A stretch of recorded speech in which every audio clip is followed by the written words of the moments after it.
All right, so we're making some pretty good forward progress here. My next step originally was going to be to drill the holes of 15 degrees in each one of these corners, like an inch and a half in. I haven't decided exactly what that distance is going to be yet, but I realized since that's going to be at 15 degrees, the top of these also need to be cut to 15 degrees so that they match, so I don't have to sand it off later.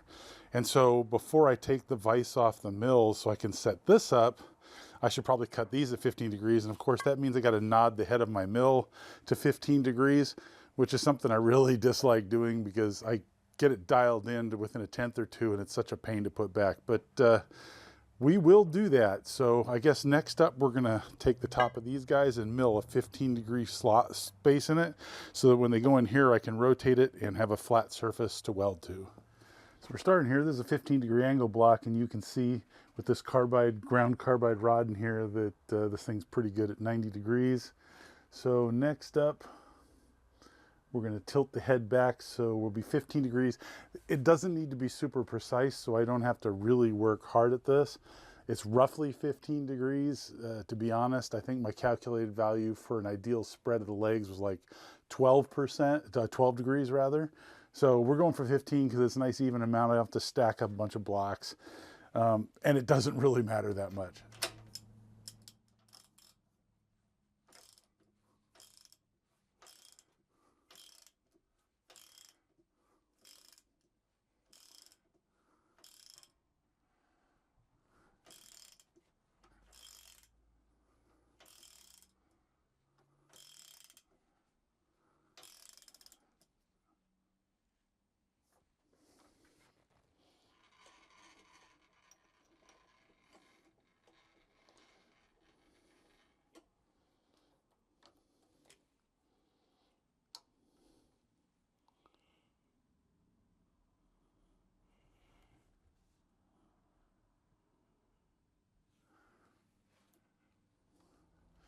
So we're a little bit off there.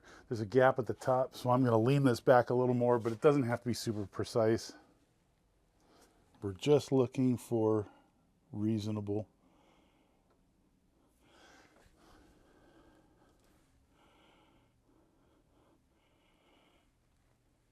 That looks pretty darn good. So we're going to go with that. I'm going to lock off my head.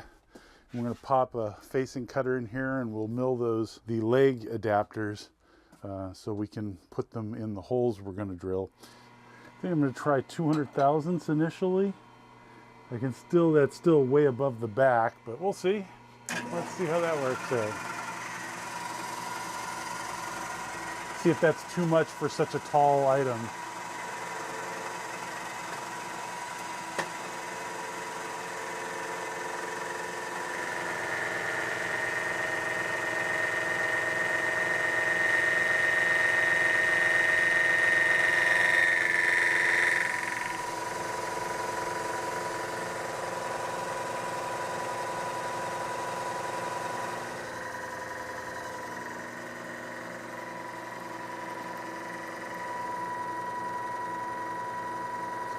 Putting my hand on the part dampens it so that vibration you were hearing a little bit of is reduced.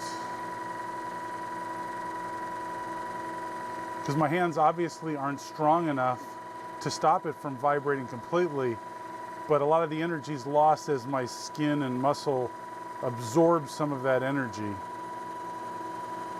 Gotta be very careful when you're around the cutter, but believe it or not, no matter what this looks like, my hands are actually over an inch away from the cutter. I don't know if you can see a kind of a pretty pattern on the surface there. By speeding up the table towards the end of the cut, you can actually feel it with your finger, but I think it's actually pretty. I'm gonna leave it. Moving on to number 2. Too fast a feed rate for a 200 thousandths depth of cut.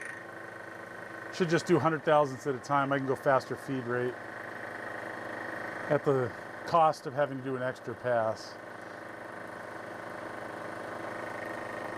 Another solution, if I was going to do a ton of these, would be to make a heavy steel ring that I could just like set screw onto this guy. That would be a very close fit, and then mount it up high. That would add a lot of mass to it and prevent that oscillation you're hearing. You can hear when I grab it tightly and when I let go. Big difference. Here's another interesting approach. Smaller depth of cut, so like 50 thousandths here.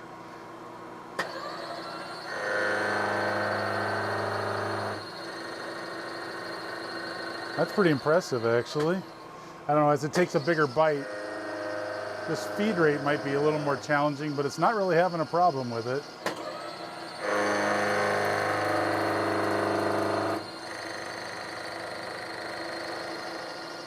Last pass, 450. This is faster. Big chunks and slow.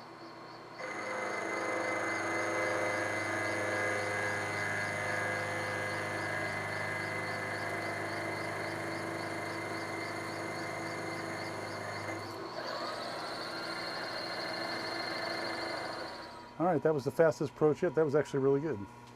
All right, ready to drill these 15-degree holes. Am I going the right way? I am not. I'm going exactly the wrong 15 degrees. Brilliant. It needed to be nodded the other way, or I need to flip this whole thing 180. Once you got your setup all fixed and everything, because this would make the legs lean in. Oh, unless this was the top. Actually, it doesn't matter, right? Because this is the top, the leg would be pointing out. So that makes the other side the top, right? And this is the bottom. That'll be fine.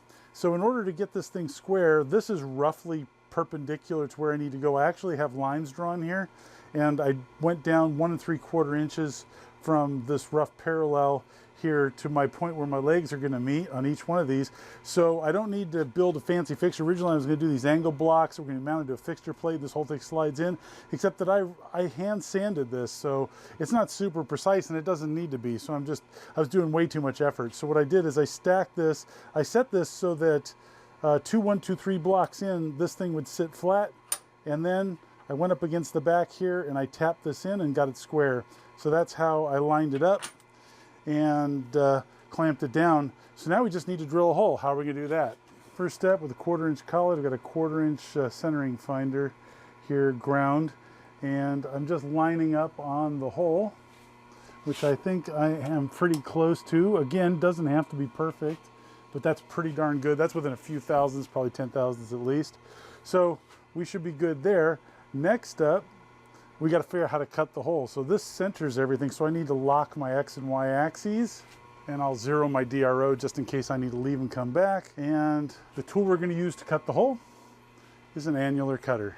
I have a 1 3/4 inch annular cutter. It cuts a lot like an end mill, so I'm hoping that it'll work at an angle without too much difficulty. First time around, I miscalculated, and I didn't leave enough Z height to get the annular cutter in. By the way, annular cutters have 2 set screws holding them. Otherwise, they're just a regular 3/4 inch shank, or 20 millimeter, I guess, where they come from. But anyways, this fits in a 3/4. Well, I have an annular cutter holder, but 3/4, I have a 3/4 holder, and it also fits as well. This is just lower profile. So I had to change the Z height to get clearance to put this in. Now I can do everything, but you have to remember, when you adjust the Z height, that moves along this axis where this is going to end up. So I had to re-put in my pointer, and it was about 75 thousandths off just for a couple 100 thousandths of vertical change. Next up, I guess we're just going to try and cut this thing. You should use lube when you do this. I guess I will use some WD-40, which seems to be really good for aluminum. And I probably don't need anything like this fast in RPM.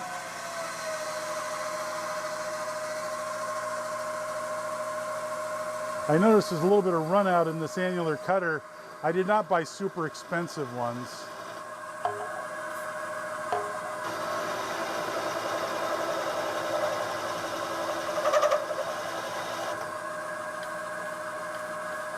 This is 1/2 inch material. I think I need to slow it down even more, so we're going to switch to back gear. Put it around 200 RPM, I think. That seems reasonable. Sounds better when it's cutting.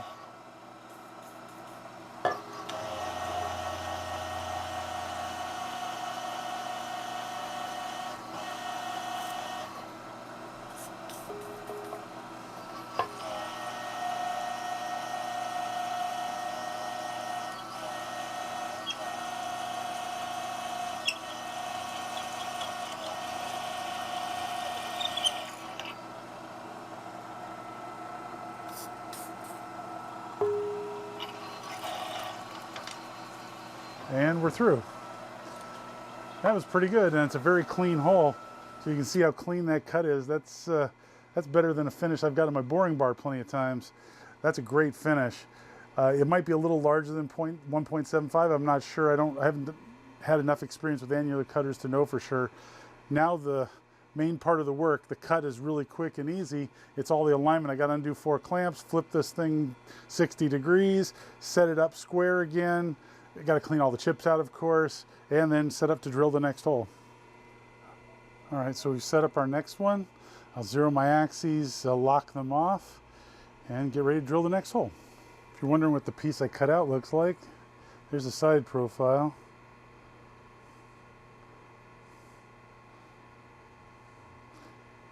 There you go.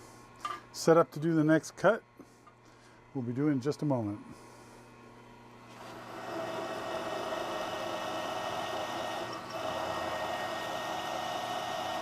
Trying to pulse through this to break chips.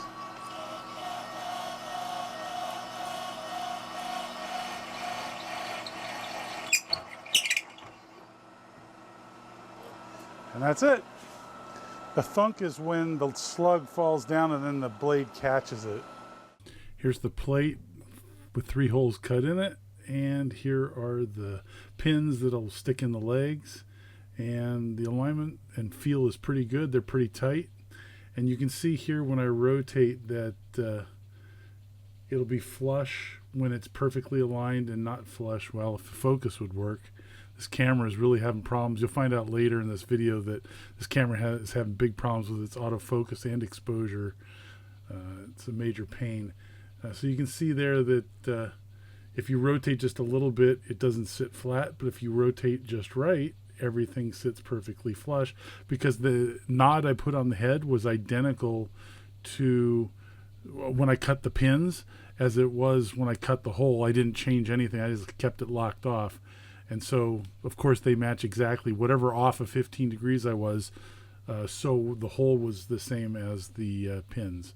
Next up, I'm going to use the Furred Snap Lock finishing pads. They're like 3M Scotch-Brite pads, except they're not 3M. They're their own material, but same sort of thing. And just finish both sides of this to put a nice swirly pattern on it. Although it's going to be out in the elements, so it's not going to survive. I do still need to deburr the corners of this because it's razor sharp, even though I sanded it. So we're going to do that next. I've shown the tool I'm going to use in previous videos, but it's fairly inexpensive. You can find them online for less than $100. It's basically a little portable router or mill, and I'm just going to chamfer the edges. I'm going to do a really small chamfer. It'll do pretty big ones, but I'm going to do a small one. All right, here it is finished. So you can't see the chamfer, but you sure can feel it. So the edges are all nice, and it's a very even chamfer. Also, I had to run the Scotch-Brite pad over it again because that little chamfering tool did mark the surface. And if you're wondering what that furred tool looks like, here is the snap lock tool and the pad that goes on it. And I showed these in a previous video. I like them a lot, although they're hard to get in the States here. The pads, I'm having a hard time finding them, and they're expensive, like $4 or $5 a pad. But they work really well, and it worked great on this as well. All right, so here's my rather precarious welding setup. I don't have a lot of room for welding in here. So I've rotated this guy till it's lined up properly, and then I've got a Sharpie mark that lines it up so that when I drop it down about 1/16 of an inch under the surface, so I have a place to fill the weld, I can still line it up accurately because I don't want it aiming off at some random angle. Hopefully it'll be pretty close. None of this is precise.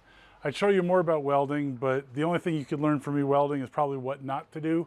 So rather than waste your time, I'm just going to weld this up, try and get it as, to the best of my ability, and I'll bring you back when I'm done. I'm going to weld both sides because there's going to be a reasonable amount of force on this guy here. So anyways, this is 1/2 inch plate.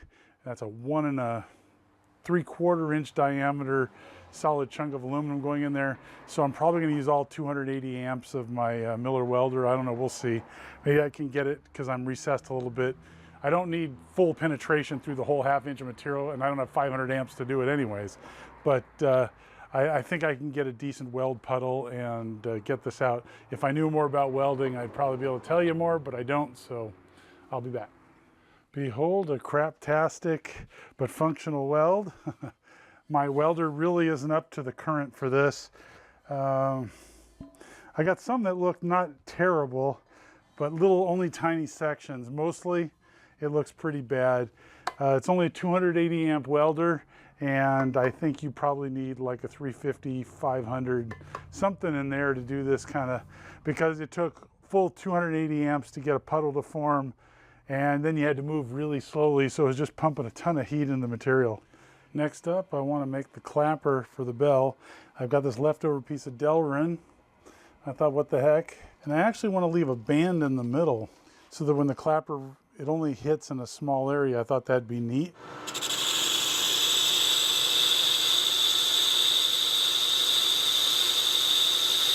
That seems like a good amount.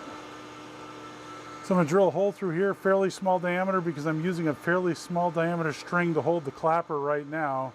Hopefully the wind will be able to blow it around. That's why I'm making this fairly light. I can change that in the future if this doesn't work out.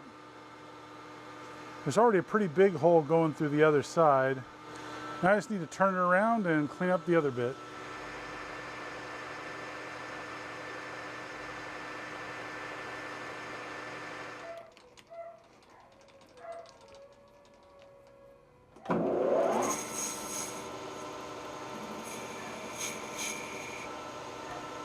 There we go, that's better.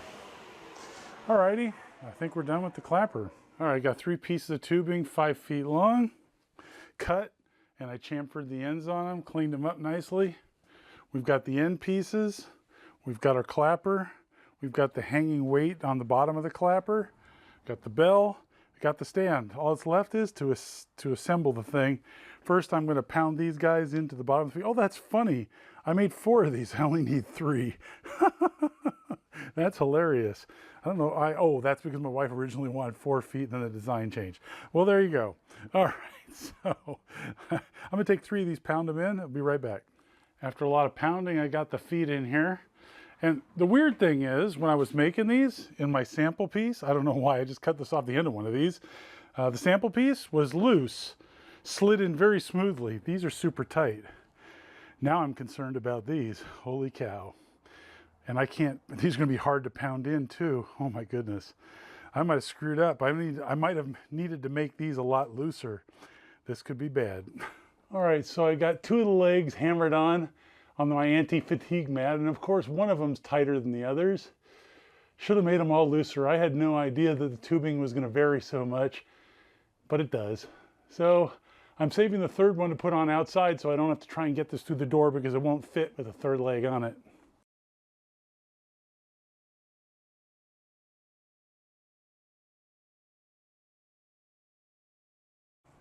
All right, it's been 6 long years, and finally we are here.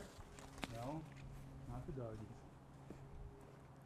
All right, so we got the bell stand in place, and it was designed so that we could have plants crawl up the leg. So currently, down at the base of each leg, my wife's planted peas, which will climb up the leg. On top, we currently have strawberries. We want something that's going to eventually overflow over the top. Yeah, I think that the strawberries will overflow. There's a couple little stems that are already coming down, so it's just a matter of it just getting bigger and overflowing. So is the stand what you were looking for? It is. I like it. It's beautiful.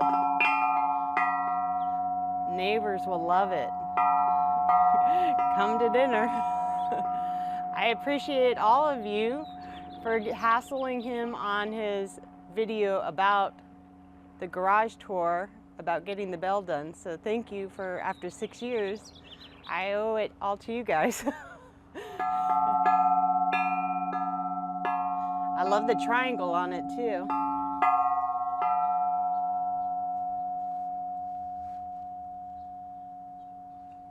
That's a wrap. Cut. Thanks for watching. Hope you find it useful. Hope to see you next time.